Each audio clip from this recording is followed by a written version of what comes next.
दर्शकों, मैं हूं आपके साथ ज्योत्सना और आप सभी का स्वागत करती हूं आदिनाथ टीवी चैनल पर। दर्शकों, दिल्ली विश्वविद्यालय के Delhi university sports stadium complex north campus के मल्टीपर्पज हॉल में परम पूज्य उपाध्याय श्री 108 गुप्ती सागर जी महाराज सत्संग के पावन सानिध्य में 19 से 25 अप्रैल 2024 तक श्री संकटहरण भगवान पारसनाथ जी मंदिर का भव्य श्री 1008 पारसनाथ जी दिन पंचकल्याणक प्रतिष्ठा महोत्सव आयोजित किया गया।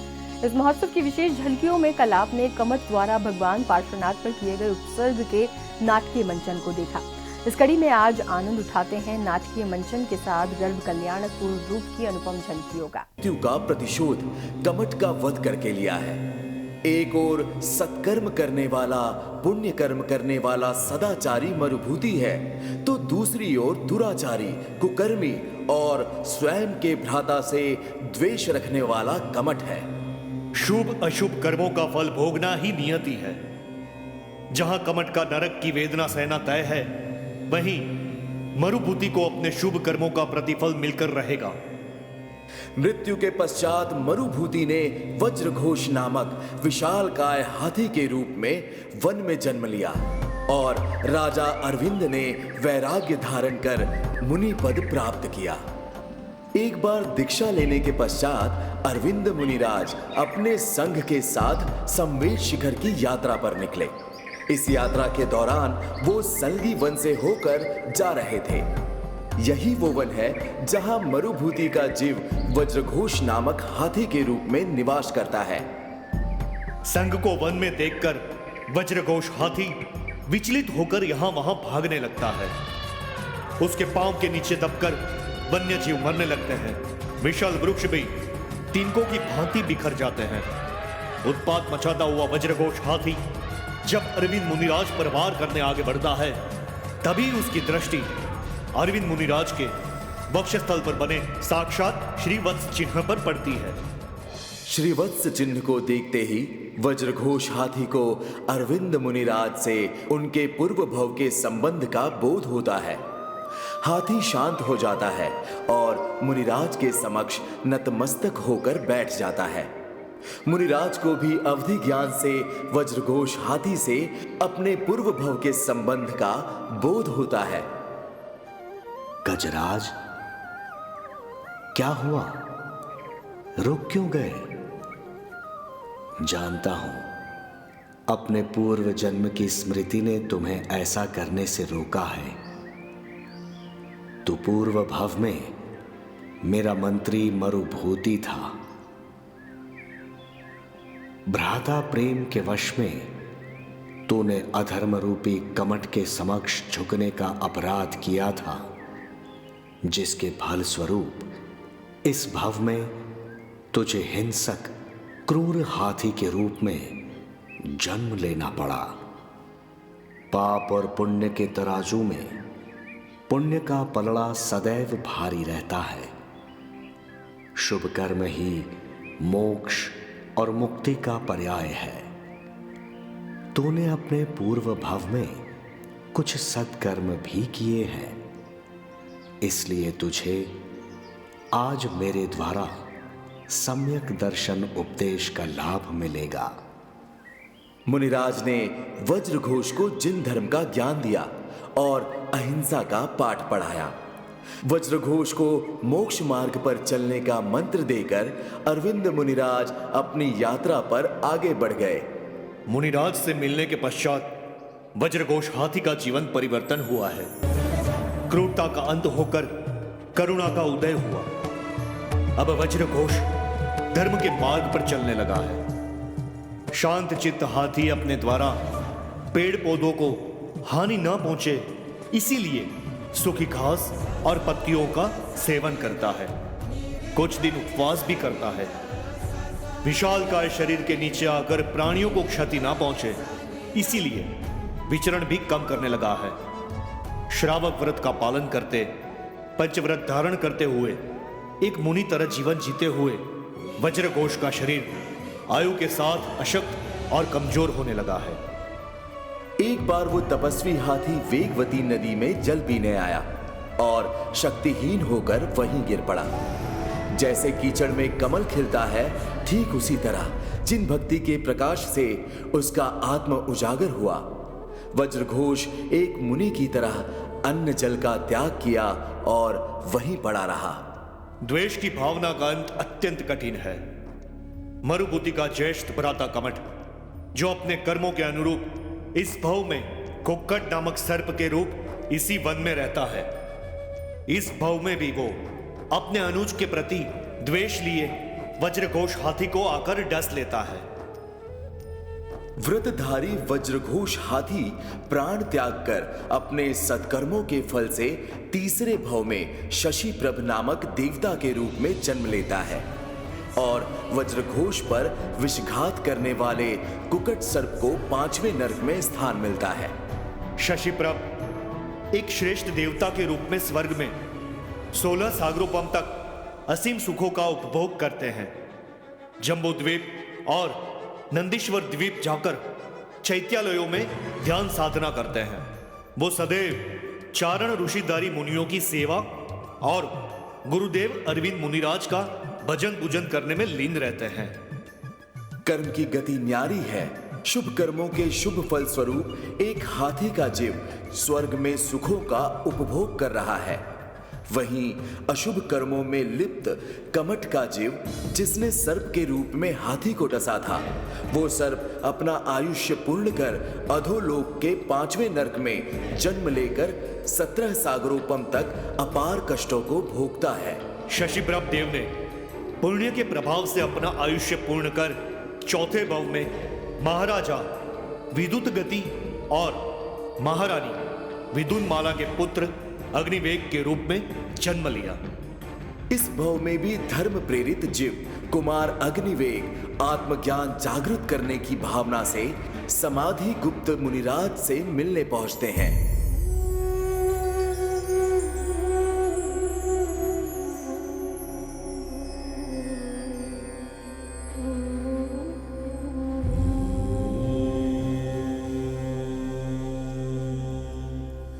प्रणाम मुनिराज। कुमार अग्निवेग, कब तक सांसारिक सुखों का उपभोग करोगे? जैसे जल बिन मछली का जीवन असंभव है, ठीक उसी तरह धर्म के बिना ये जीवन निरर्थक है। धर्म के मार्ग पर चलो। मुनि धर्म का पालन करना ही तुम्हारे जीवन का उद्देश्य है। मोह माया मृग तृष्णा के समान है।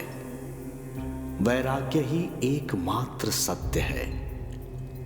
धन वैभव का त्याग कर तप, व्रत, साधना को अपनाओ। सांसारिक सुखों का त्याग कर वितराग की दिशा में प्रस्थान करो, तभी तुम्हारा कल्याण होगा। जो आज्ञा गुरुदेव।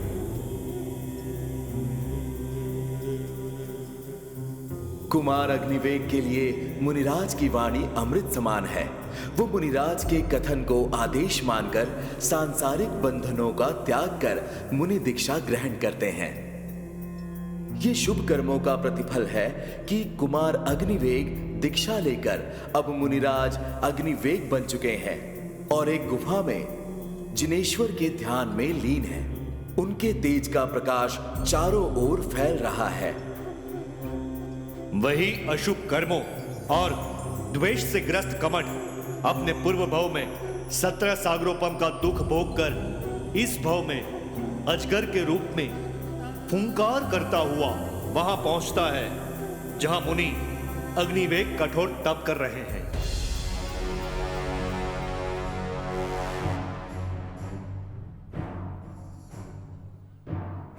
अजगर मुनिराज के सन्मुख बैठ जाता है और धीमे धीमे मुनिराज की ओर बढ़ता है और मुनिराज को जकड़ लेता है, पर मुनिराज का तप भंग नहीं होता है। अपने पूर्व जन्म के द्वेष का स्मरण होते ही कमठ का जीव अजगर मुनि को निगल लेता है। जिनेंद्र के ध्यान में लीन मुनि अजगर के पेट में पहुंचकर आत्म ध्यान पूर्वक समाधि की महादशा में देह त्याग देते हैं।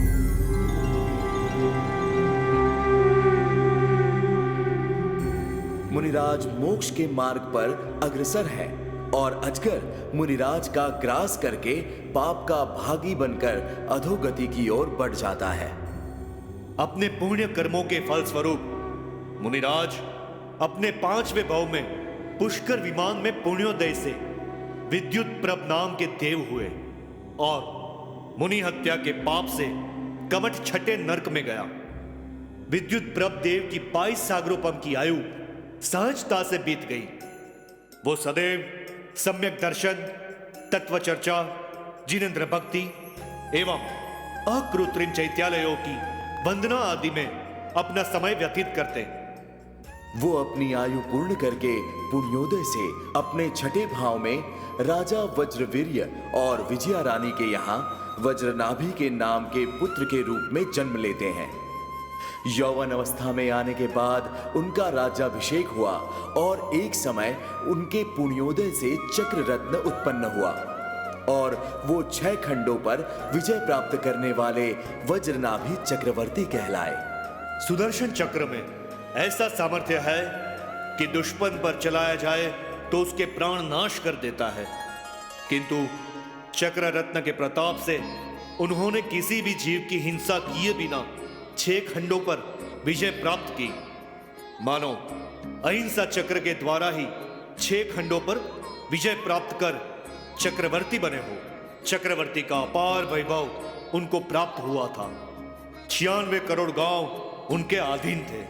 उसकी सेना में 84 लाख हाथी थे। उनकी 96,000 रानियां थी। 700 उत्तम रत्नमणियों की खदानें पर उनका आधिपत्य था। 32,000 राजा महाराजा उनके अधीन थे।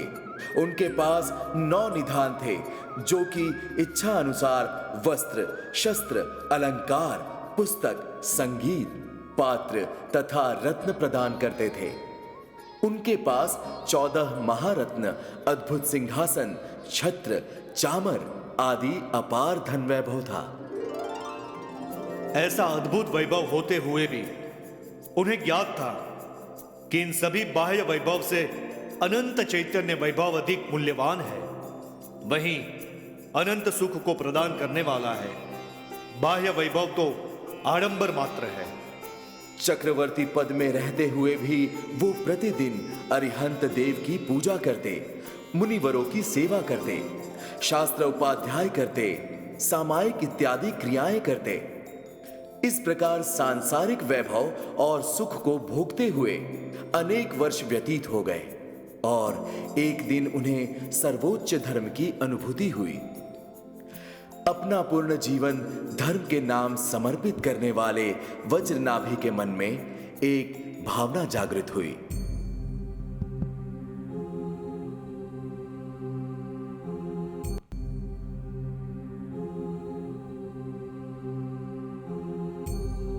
इस जगत में बिना चक्रवर्ती के अद्भुत विभूति कैसे मिल सकती है? धर्म के बिना यह श्रेष्ठ सुख कैसे प्राप्त हो सकता है? धर्म के बिना विवेक से युक्त विद्या की प्राप्ति कैसे हो सकती है? जिसका लक्ष्य ही मोक्ष है, वो किसी और मार्ग पर चलकर कैसे मोक्ष तक पहुंच पाएगा? मुनि बनोगे तो गुणी बनोगे। जहां सांसारिक ज्ञान का अंत होता है, धर्म का वहीं से प्रारंभ होता है। वज्रनाभि, तुम मुनि धर्म का पालन करो, तभी तुम्हारा कल्याण होगा।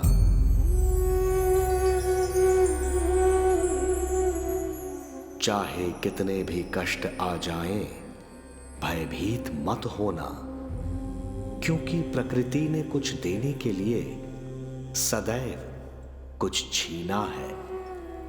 कंठ दिया कोयल को तो रूप छीन लिया, रूप दिया मोर को तो इच्छा छीन ली, दी इच्छा इंसान को तो संतोष छीन लिया, दिया संतोष संतों को तो संसार छीन लिया, दिया संसार चलाने का अधिकार देवों को तो उनसे मोक्ष छीन लिया, दिया मोक्ष उस निराकार सिद्धों को तो उनका आकार छीन लिया।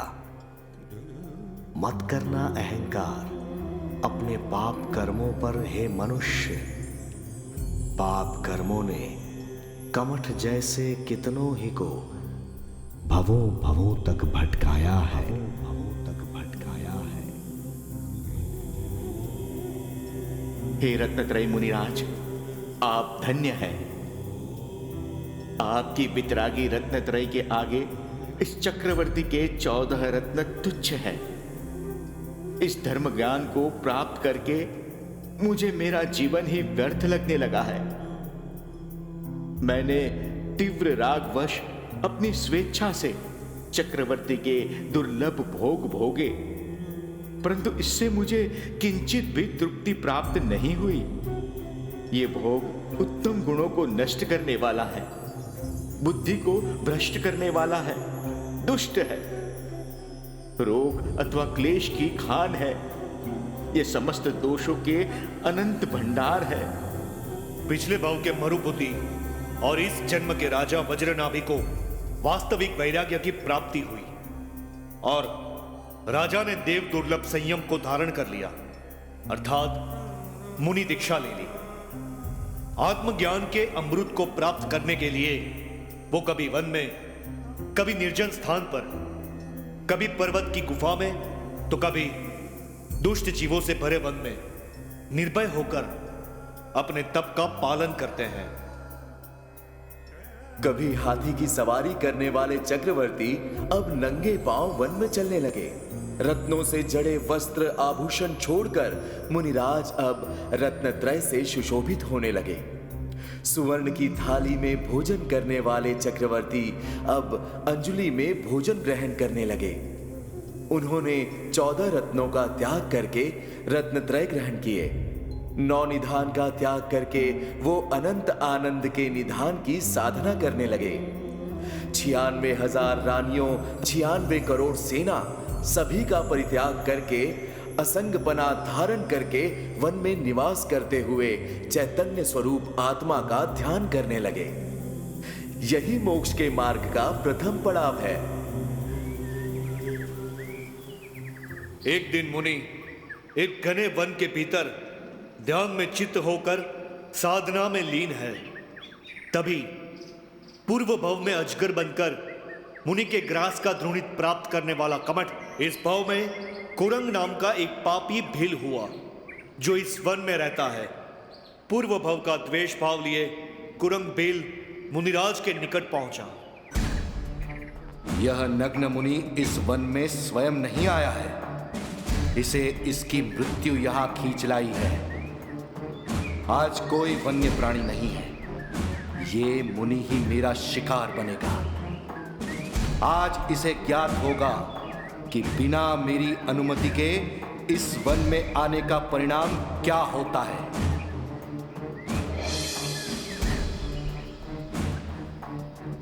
तो तुझ पर इन वारों का कोई प्रभाव नहीं पड़ रहा, कोई पीड़ा नहीं हो रही है। कोई बात नहीं, तुझे मारने के लिए मेरे पास और भी कई उपाय है। तो तुझे इस तलवार के वार से भी पीड़ा नहीं हुई, परंतु तुझे इस अग्नि के ताप से कौन बचाएगा?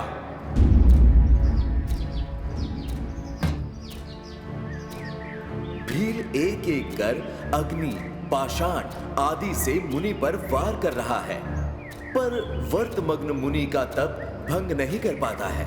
भील इस बार एक विशाल वृक्ष उठाकर मुनिराज पर प्रहार करता है, परंतु मुनि पर इस आक्रमण का भी कोई प्रभाव नहीं पड़ता है। तब क्रोधित भील एक के बाद एक कई नुकीले बाण मुनि पर चलाता है, पर ये वार भी मुनि का तप भंग नहीं कर पाते हैं। जिनेश्वर के ध्यान में लीन मुनि का तप भंग कर पाने का सामर्थ्य पापी भील में भी नहीं है। व्रतमंग मुनि स्वयं अपनी स्वेच्छा से समाधि अवस्था में रहते हुए ही अपने प्राणों का त्याग कर देते हैं और अपने पुण्य के प्रभाव से अपने 7वें भव में सुभद्र विमान पर आरूढ़ होकर मध्य ग्रैवयक में अहमिंद्र के रूप में जन्म लेते हैं। मुनि की हत्या का पाप कर्म कुरंग भील के भाग्य में 7वें नर्क का भोग लिख देता है। अहमिंद्र बनकर ये जीव 27 सागरोपम तक स्वर्ग में आत्मीय सुखों का भोग करता है और अपनी आयु पूर्ण करके अपने 8वें भव में राजा वज्रबाहु और रानी प्रभावती देवी के पुत्र आनंद के रूप में जन्म लेता है। राजा आनंद यौवन अवस्था तक पहुंचते पहुंचते अपने धर्म ज्ञान के बल पर आनंद मंडलेश्वर का पद प्राप्त कर लेते हैं। मांडलिक राजा होने के कारण 8000 राजा महाराजा उनके अधीन हैं। मांडलिक राजा होते हुए भी उन्हें धर्म का भान है। निरंतर संतों और सन्यासियों की सेवा करते हैं। उनके साम्राज्य में प्रजा सुखी और प्रसन्न रहती है। मांडलिक राजा आनंद धर्म कर्म में लीन अपना जीवन व्यतीत कर रहे हैं। एक समय अपने केशों के मध्य सफेद केश देखकर उनके मन में वैराग्य उत्पन्न होता है और वो जगत हितकारी, मुक्ति के स्वामी तथा गुणों के सागर समुद्र दत्त मुनिराज के द्वारा मुनि दीक्षा प्राप्त करते हैं। मुनि दीक्षा लेने के पश्चात मुनिराज 12 तप तथा 22 परिषद जय के द्वारा समस्त उत्तर गुणों का पालन करते थे। वे कठोर तप करने लगे। इस प्रकार पार्श्वनाथ भगवान ने अपने इस पर्याय में दर्शन विशुद्धि पूर्वक 16 कारण भावनाओं का निरंतर चिंतन कर तीर्थंकर नाम कर्म का बंद कर लिया।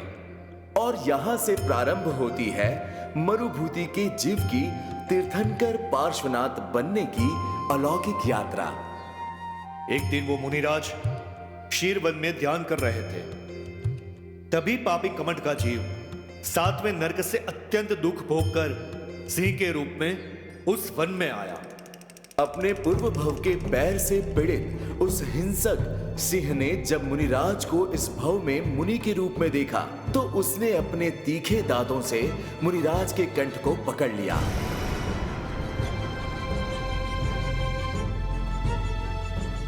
और मुनिराज ने बिना विचलित हुए ध्यान अवस्था में ही अपने प्राणों का त्याग कर दिया और वो अपने पुण्योदय से 9वें भव में प्राणत नाम के स्वर्ग में प्राणतेंद्र बने।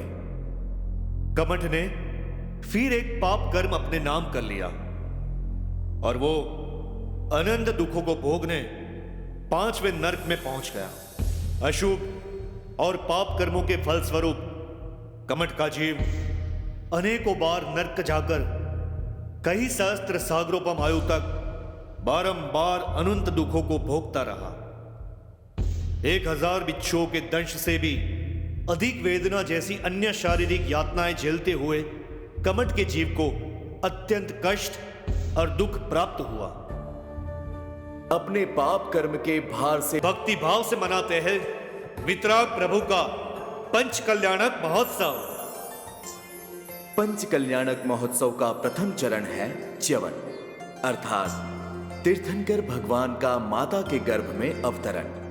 और ये कोई सामान्य घटना नहीं है। जब प्रभु के च्यवन की अद्भुत घटना घटित होती है तो उसका प्रभाव तीनों लोकों में दिखाई देता है। भूलोक में घटी इस घटना का प्रभाव सौधर्म देवलोक में भी दिखाई देने वाला है। तो आइए चलते हैं सौधर्म देवलोक में सौधर्म इंद्र देव की सभा में।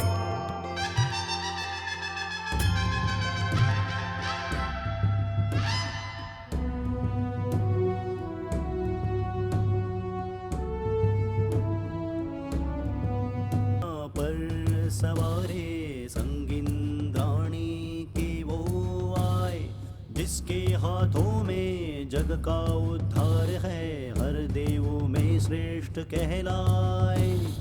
निर्धन धनी सब एक समान, जो उसकी छत्र छाया में है वो निपुण है, जग पर उन कारण है, हर कालों पर विजयी वो पाए। सौधर्म सौधर्म सौधर्म सौधर्म सौधर्म सौधर्म हो, पूरब पश्चिम उत्तर दक्षिण सौधर्म सौधर्म हो। सौधर्म सौधर्म सौधर्म सौधर्म सौधर्म सौधर्म हो पूरब पश्चिम उत्तर दक्षिण सौधर्म सौधर्म हो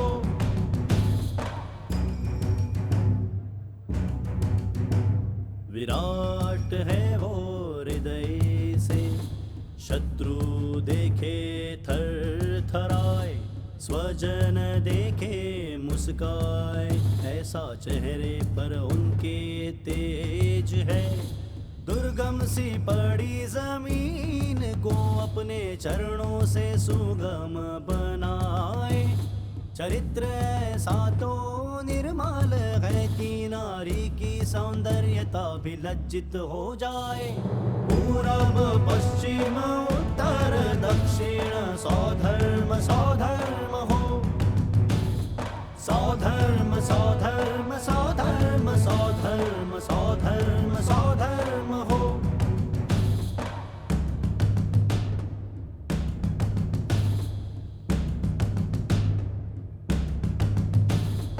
भागे दानव सारे भागे ये सारे गांव पाए सुख चैन सारे पाए विविध नाम सुरक्षा है जिसके कंधे लीला की उसके परचे शूरवीर देवान जग सारा उसकी माया भक्त देवों की जिह्वा बहु सदा उनका ही गुणगान करती है दर्शन जो भी उनके पाले दूजों पर अमृत बरसाती है सौधर्म सौधर्म सौधर्म सौधर्म सौधर्म सौधर्म हो सौधर्म सौधर्म सौधर्म सौधर्म सौधर्म सौधर्म हो पूरब पश्चिम उत्तर दक्षिण सौधर्म सौधर्म हो सौधर्म सौधर्म सौधर्म सौधर्म सौधर्म सौधर्म हो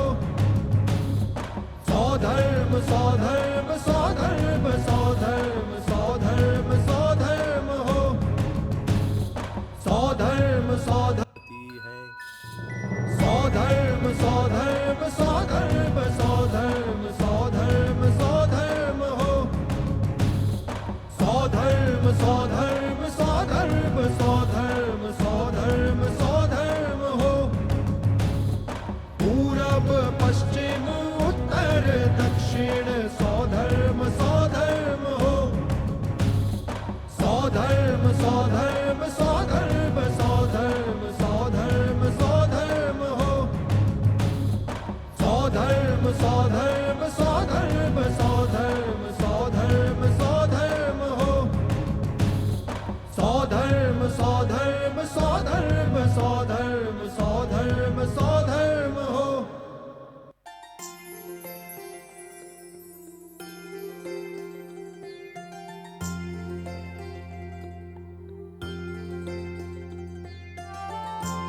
जिस प्रकार सूर्य के किरणों को सूर्य से दूर करना संभव नहीं है उसी प्रकार जिनेश्वर के परम भक्त इंद्र इंद्राणी को तीर्थंकर भगवंत के कल्याणक महोत्सव से दूर रखना असंभव है भूलोक में तीर्थंकर प्रभु का अवतरण होने वाला है और सौधर्म देवलोक में इसका असर दिखाई देने वाला है सौधर्म देवलोक में सौधर्म इंद्र की अलौकिक सभा लगी हुई है और इस सभा का संचालन स्वयं सौधर्म इंद्र कर रहे हैं देवताओं में परम ऐश्वर्य युक्त प्रथम देवलोक के इंद्र सौधर्मेंद्र और उनकी पटरानी सची इंद्राणी पधार रहे हैं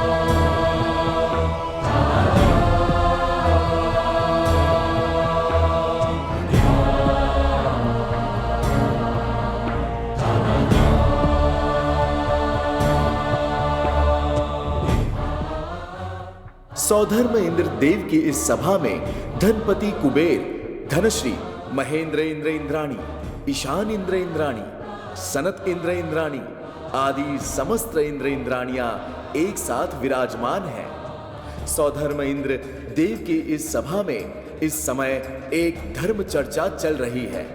आइए हम भी उस धर्म चर्चा में सम्मिलित होते हैं। मोक्ष प्राप्ति ही जन्म और मृत्यु के चक्र से मुक्ति का एकमात्र मार्ग है। मनुष्य तो क्या, भगवान को भी अपने पूर्व जन्म के भोगों के लिए निरंतर जन्म और मृत्यु के चक्र से गुजरना पड़ता है। किसी जीव को तीर्थंकर के रूप में अवतरित होने से पूर्व अपने कर्मों के अनुरूप कई भवों को भोगना पड़ता है।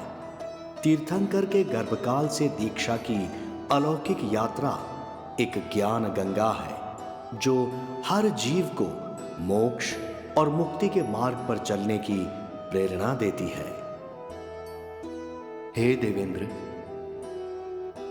एक सामान्य जीव के गर्भकाल और तीर्थंकर भगवान के गर्भकाल में क्या अंतर है? हे देव, पृथ्वी की गहराइयों में जैसे अंकुर बढ़ता है, वैसे ही गर्भ में तीर्थंकर रूपी कल्प वृक्ष की वृद्धि होती है। सामान्य जीव के गर्भ में रक्त, मल आदि अशुद्धियां रहती हैं, परंतु तीर्थंकर भगवान गर्भ में सभी अशुद्धियों से मुक्त शुद्ध स्वरूप में वास करते हैं। सामान्य जीव के गर्भकाल की वेदना असहनीय होती है, परंतु गर्भ में रहे प्रभु वेदना नहीं बल्कि आत्मीय सुख का उपभोग करते हैं। हे देवेंद्र, साधारण बालक के जन्म पर भी उसका नमन किया जाता है और तीर्थंकर बालक के जन्म पर भी उनका नमन होता है। दोनों में अंतर क्या है? हे देव, सामान्य बालक के नमन से बालक के तन की शुचिता होती है और तीर्थंकर बाल प्रभु का तन तो सदैव शुद्ध ही होता है। बाल प्रभु का नमन करने से भव्य जीवों के मन की शुचिता होती है। तीर्थंकर बाल प्रभु का नमन अभिषेक हमारी आत्मशुद्धि का द्वार है। हे देवराज, बाल प्रभु का अभिषेक सुमेरु पर्वत पर ही क्यों किया जाता है? हे देव, बाल प्रभु के अभिषेक के लिए अधोलोक, मध्यलोक, ऊर्ध्वलोक इन तीनों लोकों का स्पर्श करने वाले 1,00,000 योजन ऊंचाई वाले सुमेरु पर्वत से उच्च स्थान कोई और हो ही नहीं सकता। हे देवेंद्र, तीर्थंकर बाल प्रभु का अभिषेक 1008 कलशों से ही क्यों किया जाता है? इस संख्या की क्या विशेषता है? हे देव, तीर्थंकर बाल प्रभु के केश विन्यास की संख्या 1008 होती है, इसलिए उनका अभिषेक 1008 कलशों से करना शुभ फलदायक होता है। हे देवराज, क्या तीर्थंकर अपने माता पिता की एकलौती संतान होते हैं? हे देव, ये सत्य है कि तीर्थंकर माता की इकलौती संतान होते हैं, परंतु यदि तीर्थंकर के पिता की एक से अधिक रानियां हैं तो उनसे भी संतान का जन्म हो सकता है, परंतु जिन जननी मात्र एक ही प्रसव को धारण करती है। हे देवेंद्र, क्या तीर्थंकर प्रभु की नित्य पूजा से केवल दैनिक पापों का ही शमन होता है? हे देव, दैनिक पापों के शमन के लिए नित्य नियम पूजन का विधान है। विशेष पापों के नाश के लिए नैमित्तिक पूजाएं होती हैं। पंच कल्याणक के द्वारा भी घोर पापों का नाश होता है, परंतु समस्त पाप कर्मों के शमन हेतु जिन दीक्षा को धारण करना ही एकमात्र उपाय है। हे देवराज, तीर्थंकर किसी के सामने झुकते क्यों नहीं हैं?